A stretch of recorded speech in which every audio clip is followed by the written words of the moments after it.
There are two popular spices in the world which have very similar names and also come from the same family, but they are not the same thing.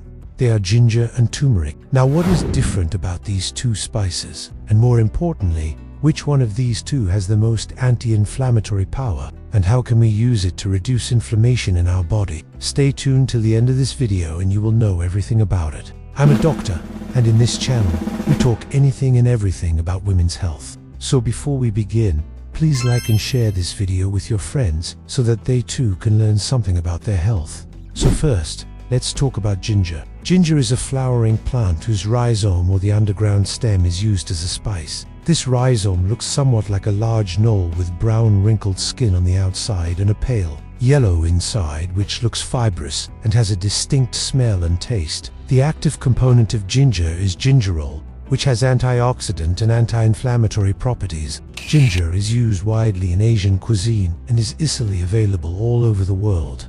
Now, let's talk about turmeric. Turmeric is also a flowering plant. It has bright yellow that's why we call it as a golden spice. Its rhizome is used as a spice and also for medicinal purposes. Active component of turmeric is curcumin. Has antioxidant, anti-inflammatory, and antiseptic properties. Turmeric is also widely used in Asian cooking, but nowadays it is used all over the world because of its bright yellow color and also its wonderful taste. Now let's see the detailed differences between turmeric and ginger.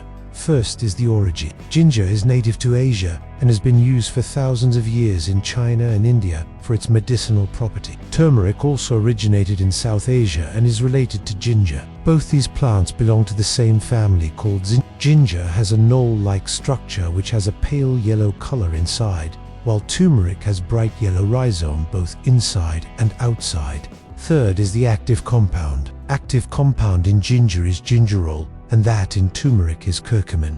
Fourth is the flavor. Ginger has a strong, pungent taste, while turmeric has an earthy, bitter taste. Fifth is the uses. Both turmeric and ginger are used as spices in food, but turmeric is also used as a dye because of its bright yellow color. Now let's see the health benefits of ginger. 1. Aids digestion. Ginger is widely used for nausea, vomiting, and motion sickness. It has been found to improve digestion and reduce nausea in patients undergoing surgery when given as a tea before surgery.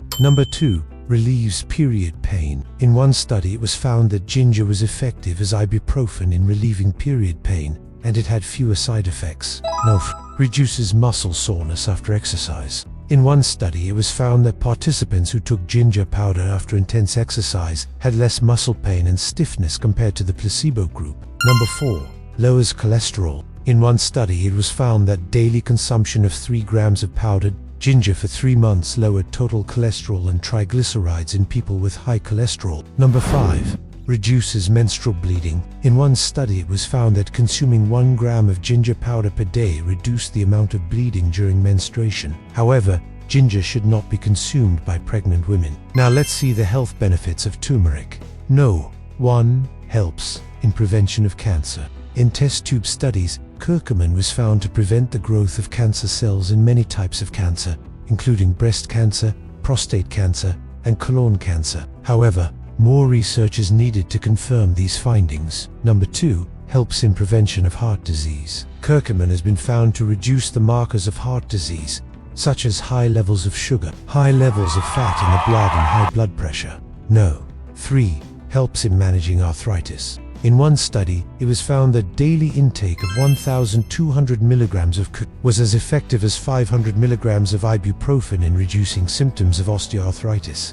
4. Improves brain function. Studies in animals suggest that curcumin may help in preventing Alzheimer's disease and improving memory and learning. Further research is required to confirm these findings in humans. 5. Helps in weight loss. Studies in animals suggest that curcumin may reduce weight gain and fat accumulation in the body. More studies are required to confirm these findings in humans. Now the question arises that which one of these two is better? My answer would be, it depends on what you want to use it for. If you want to use it for digestive issues like nausea, vomiting, gas, indigestion, bloating, then ginger is better than turmeric. But if you want to use it for pain relief, for example, arthritis, joint pain, then turmeric is better than ginger. Also, There is ample evidence to show that curcumin is far more potent than ginger. That's why turmeric has more anti-inflammatory power than ginger. Now we need to understand how to use turmeric in our daily life. Curcumin is easily absorbed by the body. It gets easily metabolized and eliminated from the body. Therefore, for it to be effective, we need to take it in a dose of 1 to 2 grams every day. You cannot get this much curcumin from turmeric that you add to your food. Therefore, for therapeutic benefits, we need to specifically take curcumin supplements. Always remember that whatever supplement you are taking, it should be of good quality and should be advised by your doctor. Now, let's talk about an anti-inflammatory diet. Anti-inflammatory diet includes foods which reduce inflammation in the body. These foods include fruits, vegetables, whole grains, beans, and nuts. Omega-3 fatty acids are also very good in reducing inflammation. Examples of omega-3 fatty acids include fish like salmon, sardines, mackerel. Also, walnuts, flax seeds, and chia seeds are rich in omega-3 fatty acid. We should avoid foods which increase inflammation. These are processed foods, sugary drinks, white bread, and white rice. Let's try to understand how inflammation works in our body. Inflammation is a process which occurs in our body when we get injured or get an infection. For example, if you cut yourself, your body will send white blood cells to that area to fight off the infection and repair the damage. This process is called inflammation. Inflammation is usually short-lived and goes away when the injury heals. But sometimes inflammation keeps going on, even when there is no need for it. This type of inflammation is called chronic inflammation. Chronic inflammation can cause a lot of problems in the body like heart disease, diabetes, arthritis, depression, and even cancer. So we need to do something about it. We should always try to keep a check on our stress levels, because stress increases cortisol, hormone in our body, and cortisol is a pro-inflammatory hormone. We can reduce stress with the help of yoga, meditation, deep breathing exercises, going out in the open, walking barefoot on grass or cycling.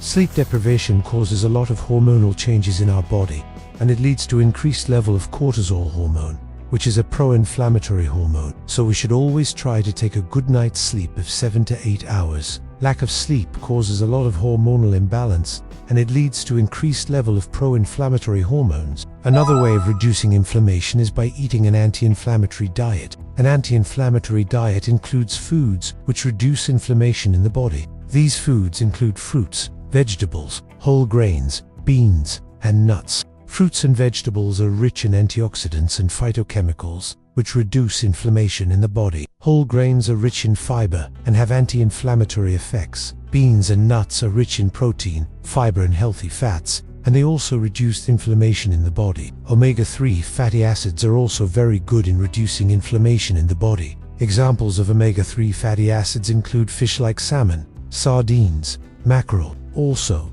walnuts, flax seeds, and chia seeds are rich in omega-3 fatty acids. Processed foods, sugary drinks, white bread, and white rice are pro-inflammatory, and we should avoid them as far as possible. Physical activity reduces inflammation in the body. It increases anti-inflammatory hormones and decreases pro-inflammatory hormones. So make it a point to do at least 30 minutes of light exercise every day.